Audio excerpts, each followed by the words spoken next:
السلام عليكم ورحمة الله وبركاته متابعيني الكرام. اليوم لدينا في هذا الفيديو غسيل وكوي الغترة البيضاء، لأن هناك من يواجه صعوبة في كويها، وفي بعض أنواع طبعا في بوليستر، في نيلون، في قطن، في تمام بعض الأنواع ما يمسك فيها النشاء، والناس يواجهون صعوبة في كويها. في هذا الفيديو نوريكم طريقة غسيلها وكويها. طبعا نحط شوية صابون،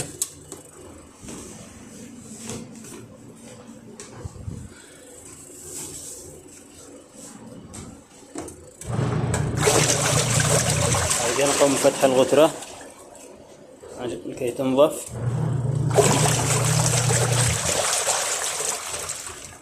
نغسلها طبيعي، بعدين نطلعها للنشاف، وبعد كده نحط لها شوية نيلة أزرق عشان يضبط اللون، وبعد كده نوريكم طريقة الكوي، تابعوا معنا. بعد كده حطيناها في النشاف، بعد كده مع شوية نيلة زرقاء يضبط اللون. بس بعضها تكون مصفرة مع كثرة الاستعمال، بعض الغتر تكون لونها قد تغير انها قديمة او من كثر الاستعمال. بعد كده نحطها في الدفاية.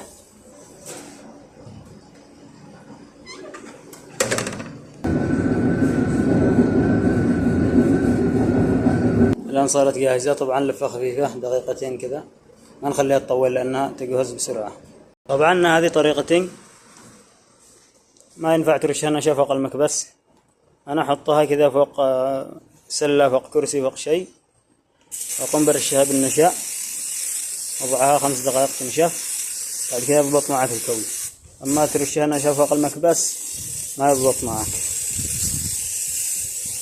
يعني الطريقة إنك ترشها نشا من الجهة الداخلية. طبعا هذه الجهة الداخلية، هذه الجهة الخارجية، هذه الداخلية.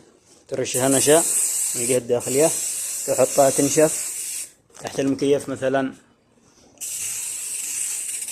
المهم 5 دقائق تنشف بس، وعلى طول ترشها من جميع الجوانب. بعد كذا يضبط معك الكوي على طول. الآن طريقة الكوي متابعين الكرام، بعد ما رشيناها بالنشا وخليناها تنشف،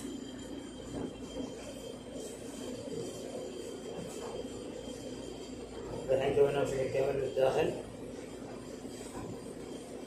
طبعا نمسك كذا بهذه الطريقة، شوف هذا الطرف وهذا تمام. بعد كده نمسك من الوسط ندخلها بهذه الطريقة، خلاص تتزن معك الأطراف، غير موزونة. بعد كده تدخلها تحت المكبس على طول.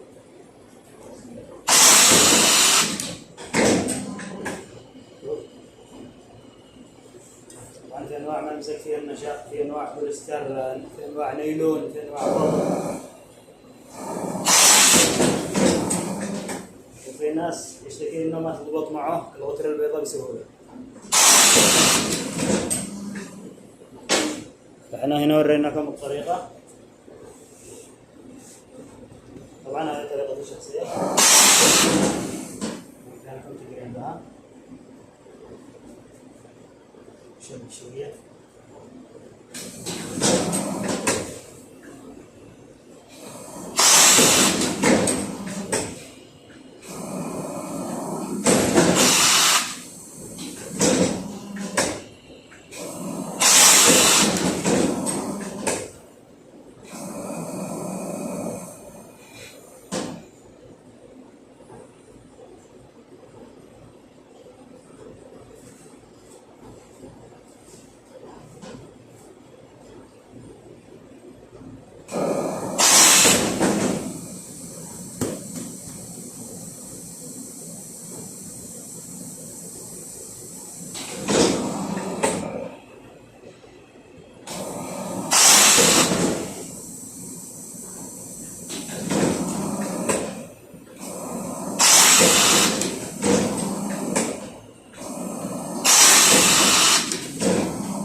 السلام عليكم ورحمة الله وبركاته.